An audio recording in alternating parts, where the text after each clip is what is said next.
জাদুটোনা কিভাবে নষ্ট করবেন? অনেক সময় আমাদেরকে ব্ল্যাক ম্যাজিক করা হয়, জাদুটোনা করা হয়।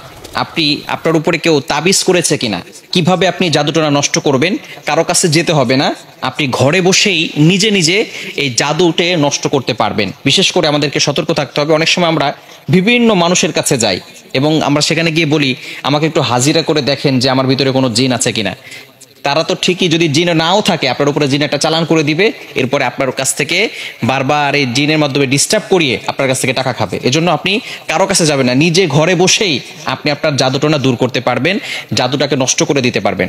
বর্তমান সমাজে ম্যাক্সিমাম সময় দেখা যাচ্ছে যে আত্মীয় স্বজন, একেবারে কাছের মানুষগুলো আপনাকে জাদুটোনা করে আপনার জীবনটাকে নষ্ট করে ফেলবে। অনেক সময় দেখবেন কিভাবে বুঝবেন? আপনি অনেক সময় অসুস্থ হয়ে পড়ছেন, কিছুই ভালো লাগে না, ঘরে ভালো লাগে না, দোকানে ভালো লাগে না, ব্যবসায়িক প্রতিষ্ঠানে ভালো লাগে না, অথবা ব্যবসায় বারবার লস হয়ে যাচ্ছে, অথবা সংসারে কোনো শান্তি নাই, স্বামী স্ত্রীর ভিতরে ঝগড়া হচ্ছে, অথবা কোনো মেয়ের বিয়ে হচ্ছে না।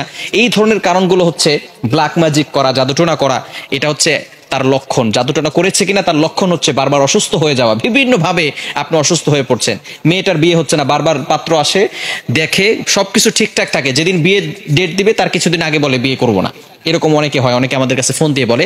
এটা হচ্ছে ব্ল্যাক ম্যাজিক, জাদুটোনার একটি অন্যতম লক্ষণ। এরকম লক্ষণ যদি আপনার ভিতরে থেকে থাকে, তাহলে আপনি জাদুটোনা কিভাবে নষ্ট করবেন আজকে বলে দেব। আপনারা খুব সুন্দর করে প্র্যাকটিক্যালি দেখাবো ইনশাল্লাহ। আপনি দেখে এটা যদি প্র্যাকটিস করেন, ইনশাল্লাহ জাদুটোনা যদি থেকে থাকে তাহলে আপনি নিজেই এটা করলে আপনার জাদুটোনা কেটে যাবে। ব্ল্যাক ম্যাজিক করে আপনাকে কেউ ক্ষতি করতে পারবে না, এবং এরপর থেকে আপনাকে কিছু আমল করতে হবে।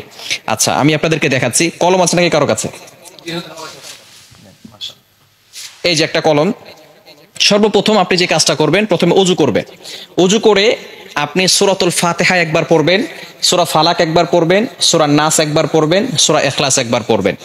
এরপরে আয়াতুল কুরসি পড়বেন। প্রথমে সূরা ফাতিহা একবার, এরপরে সূরা ফালাক একবার, সূরা নাস একবার, এরপরে সূরা ইখলাস একবার, আয়াতুল কুরসি একবার। এটা পড়ার পরে এরপরে আপনি একটা চেয়ারে বসবেন। ওযু অবস্থায়, পবিত্র অবস্থায় চেয়ারে বসবেন। মনে রাখবেন, কোরআনের ভিতরে আল্লাহ তাআলা শিফা দিয়েছেন। আল্লাহ তাআলা নিজেই বলে দিয়েছেন, 15 নম্বর পারা 9 নম্বর পৃষ্ঠার 2 নম্বর লাইন, সূরা বানী ইসরাঈলের 82 নম্বর আয়াতে আল্লাহ তাআলা বলছেন, ওয়া নুনাজ্জিলু মিনাল কুরআন মা হুয়া শিফাউ ওয়া রাহমাতুল লিল মুমিনিন। আমি আল্লাহ তাআলা মুমিনদের জন্য কোরআনটা শিফা স্বরূপ নাজিল করে দিয়েছি। প্রথমে আপনি বসবেন একটা চেয়ারের উপরে, পবিত্র হয়ে, ওযু করে পবিত্র হয়ে তারপরে বসবেন। বসার পরে একবার সূরা ফাতিহা পড়বেন, এরপরে আপনি সূরা ইখলাস, সূরা ফালাক, সূরা নাস পড়বেন, এরপর আয়াতুল কুরসি পড়বেন। এরপরে আপনি 7 বার সূরা ফাতিহা পড়তে হবে আউযুবিল্লাহ বিসমিল্লাহ সহকারে। এই যে একটা ছুরি নেবেন ডান হাতে, এটা আমি পেন দিয়ে দেখাচ্ছি, আপনি একটা ছুরি নেবেন।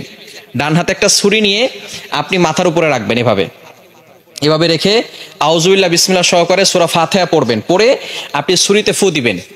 ছুরিতে ফু দেওয়ার পরে এরপরে ছুরিটা শরীরের সাথে টাচ করবেন না। টাচ না করে আপনি একেবারে সোজা কপাল থেকে নাক বরাবর, বুক বরাবর 2 পায়ের মাঝখানে রাখবেন। আপনি বসে আছেন, বসে থাকার পরে আপনি একটা ছুরি হাতে নেবেন। প্রথমে পবিত্র হলেন, সূরা ফাতিহা পড়লেন, ইখলাস পড়লেন, ফালাক পড়লেন, নাস পড়লেন, আয়াতুল কুরসি পড়লেন। এরপরে ছুরিটাকে আউযুবিল্লাহ বিসমিল্লাহ সহকারে সূরা ফাতিহা পড়ে ছুরিতে ফু দিবেন। ফু দিয়ে এরপরে ছুরিটা এভাবে নেবেন, সোজা, টাচ করবেন না, শরীরের সাথে টাচ না করে সোজা আপনি নিজে 2 পায়ের মাঝখানে রাখবেন। বোঝা গেছে?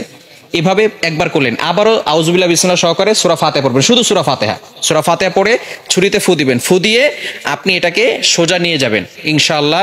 এভাবে 7 বার করলে যদি কেউ আপনাকে ব্ল্যাক ম্যাজিক করে, জাদুটোনা করে, সেহের করে, তাহলে আপনার সেটা কেটে যাবে, আর কোনো সমস্যা হবে না। এরপর থেকে আপনাকে যাতে করে আর কেউ জাদু করতে না পারে, মাস্ট বি আপনাকে 5 ওয়াক্ত নামাজ পড়তে হবে।